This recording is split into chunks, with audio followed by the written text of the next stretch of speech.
EVM में दिक्कत ये है जी, आप किसी को भी बटन दबा दो, आप अक्कड़ बक्कड़ बम्बे को 80-90 पूरे 100 कर दो, आप कोई सा भी करो खिलेगा खून ही कमल का। आप समझ रहे इस बात को? आज की डेट में ईवीएम मशीन का इस्तेमाल ये हमें जिताने के लिए भी कर देते हैं कई जगह। अगर जैसे मान लो कई ऐसी क्षेत्र है जहां पर इनको वोटिंग कम पड़ी है, तो जान करके दूसरी पार्टी को जिता देंगे ताकि निष्पक्ष दिखा सके। तो ये सबसे बड़ी धांधली हो रही है ईवीएम की धांधली को रोकने के लिए सबको इकट्ठा होना पड़ेगा। मैं कहता हूँ चुनाव आयोग का एक फर्ज बनता है कि सारी राजनीतिक दलों को बुलाए, सारे राजनीतिक दलों की बैठक की जाए, सारे बैठने के बाद ये एक मीटिंग करें कि कौन इसके पक्ष में कौन के पक्ष में, आप वोटिंग करवा दो।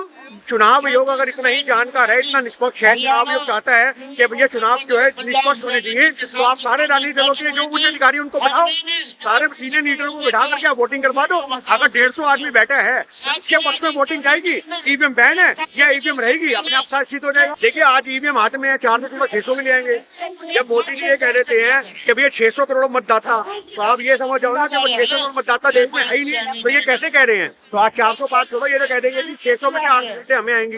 इन बंदों का क्या भरोसा? इन्होंने घर में आपको आज वोट छापने की मशीन में दे दूं, आप कहोगे बिना कौन से रंग के छापू, बिना कौन से नंबर की को सीरीज चाहिए हमारे अपने हाथ में। तो ईवीएम एक घोटाला है, घोटाला देश का सबसे बड़ा घोटाला ईवीएम है। उस घोटाले में जब तक नहीं बदलेगी, जब तक क्या किसान बैठे रहे, युवा बैठे रहे, बेरोजगार बैठे रहे, कोई भी आंदोलन करना वो कामयाब नहीं होगा। आप मुझे बता दो 2014 से एक आंदोलन कामयाब हो, कोई एक आंदोलन बता दो आप कामयाब हो, क्योंकि इनको ईवीएम पे भरोसा है। इन्होंने हर आंदोलन को दबाना है। पहले युवा किसान को 23 साल के लड़के को इनके लिए गोली मार दी सरेआम।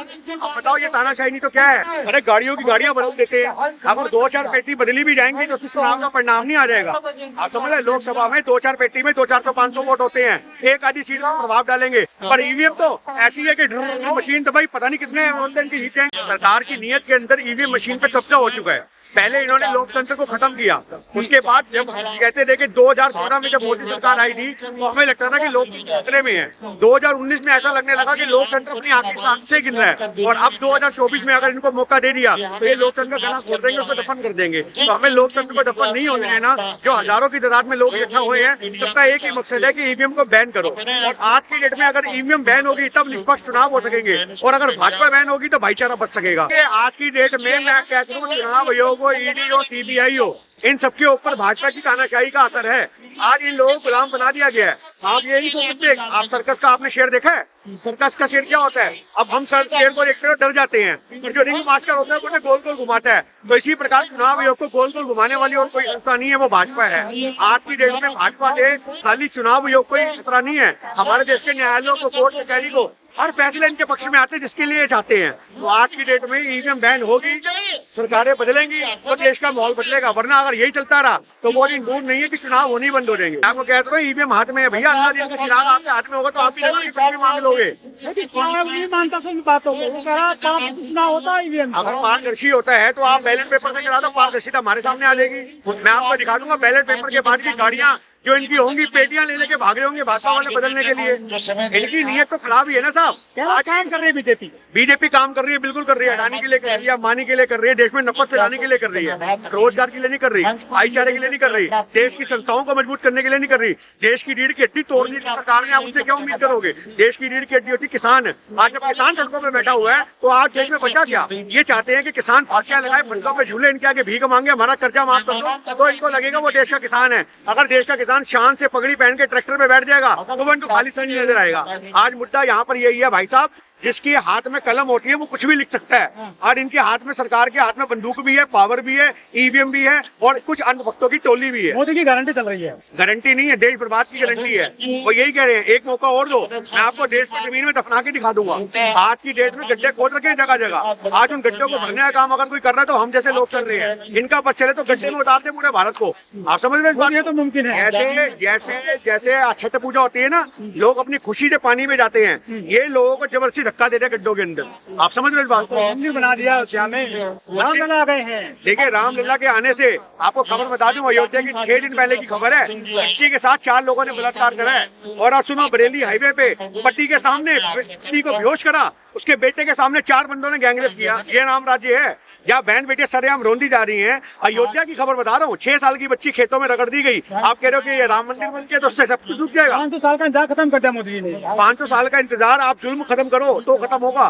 मंदिर मस्जिद से कुछ खत्म नहीं होता। आज जुल्म खत्म करने की बात है, जुल्म तो बढ़ रहे हैं। जब तक देश में जुल्म बढ़ते रहेंगे हम लोग किससे गुहार लगाएंगे? मोदी विष्णु बोल रहे हैं, विष्णु उनको नाम दिया गया, अखबारों में विज्ञापन आ रहे हैं। आप विष्णु छोड़ो, उनको तो राम भी बना दिया लोगों ने, हनुमान बना दिया, और अमित शाह को तड़ीपार को। आप समझो इस बात को। तो जो आदमी एक इंसानों को भगवान का दर्जा दे दे, ऐसे लोगों को आप अंधभक्त कहोगे तो क्या कहोगे? रामलला को ले आए सर। रामलला को लाने वाला कोई नहीं है, वो तो सदियों से आ रखे हैं। आप समझो, जो सृष्टि के रचयिता हैं उनको लाने वाले कौन हो? इनका बच्चा ये तो कह देंगे मैंने बाप को भी अपने पैदा करा है, क्योंकि बाप बच्चे को पैदा करता है।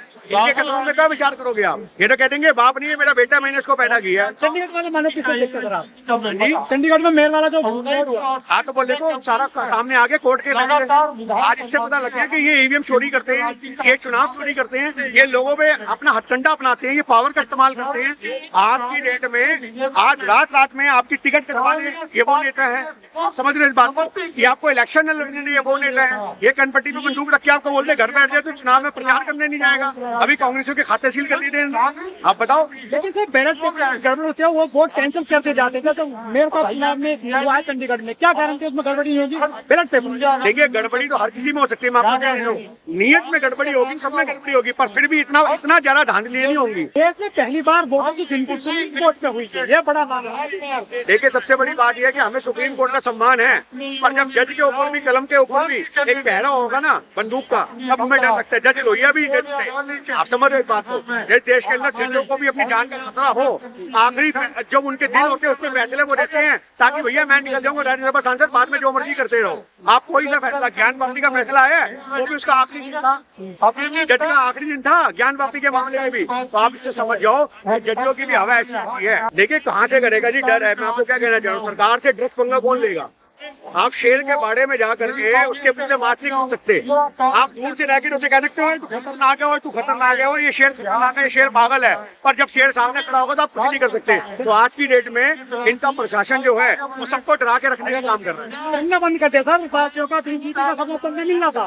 मैं आपसे चंदा, आज जब वोट होने, इलेक्शन होने, लोगों का पैसा तो रोक नहीं है। पहले इन्होंने नोटबंदी करी थी, वो भी यही तरीका था कि नोटबंदी के माध्यम से ऐसा हल कर दो कि लोग चुनाव नहीं लड़ पाए, और अब चंदा बंद कर दो ताकि लोग चुनाव नहीं लड़ पाए। क्योंकि इनके पास तो अडानी अंबानी बनते हैं जो लाखों करोड़ों रुपए इनके प्रचार पे लगाते हैं और बाद में उनको कब्जा के देते हैं। आप समझ रहे इस बात को? तो हमारे पास तो भैया हम कार्यकर्ता ही हैं जो कांग्रेस पार्टी को चुनाव करवाते हैं। तो आज हमारे कार्यकर्ताओं के गांव सीज कर दिए। ये डर नहीं तो क्या है? ये इनकी बौखलाहट है। ये दिखाता है कि ये हमारे देश को बर्बादी के कार पे लाके खड़ा देगा वोटिंग। कैसे बताइए, चुनाव आ रहे हैं सिर पर। देखिए, हटे या ना हटे, आज हमारा काम है विरोध करना, हमारा काम है अपनी आवाज को बुलंद करना। तभी जब इतिहास लिखा जाएगा तो यही आपकी वीडियो निकल के आएगी, और उसमें यह होगा कि सरदार गिन्नी साहनी, कांग्रेस के कुछ नेता और जो सामाजिक लोग थे वो एकजुट हुए थे ईवीएम के खिलाफ। कभी ये तो नहीं होगा कि हम लोग दब गए थे, हम लोग डर गए थे, हमने हुकूमत के खिलाफ सर नहीं उठाया। आज सर कलम होते हैं हुकूमत के राज में, पर इसका ये मतलब नहीं कि सर उठने बंद हुए। ईवीएम पे आरोप नहीं लगाते थे, ईवीएम सिद्ध कर देते हैं। कितने लोगों ने ईवीएम के ऊपर ऑनलाइन आपको करके दिखा दी, ये देखो जी हैक हो रही है। जब हम सरेआम करके दिखा रहे हैं, अरे यार यूपी पेपर लीक हो गए, आप समझो यूपी के अंदर जब पुलिस कांस्टेबल की लोग अपने फॉर्म निकाल करके पेपर देने गए हैं, वहाँ सन्नी लियोनी की फोटो आ गई। ये क्या और क्या सबूत चाहिए आपको? आपको और क्या सबूत चाहिए? सन्नी लियोनी का पेपर देने जा रही थी, भाई साहब खड़े ये पेपर देने जा रहे हैं, फोटो लगी सन्नी लियोनी की, पर्चा निकला सन्नी लियोनी का, वहाँ पे पेपर लीक हो रहे हैं। ये क्या दिखा रहा है? ये दिखा रहा है कि जिसकी लाठी उसकी भैंस। इसका मतलब ये है कि जिसको चाहेंगे उसको हवलदार बनाएंगे। आम आदमी अपनी नौकरी भी सुरक्षित नहीं कर सकता इनके सरकार।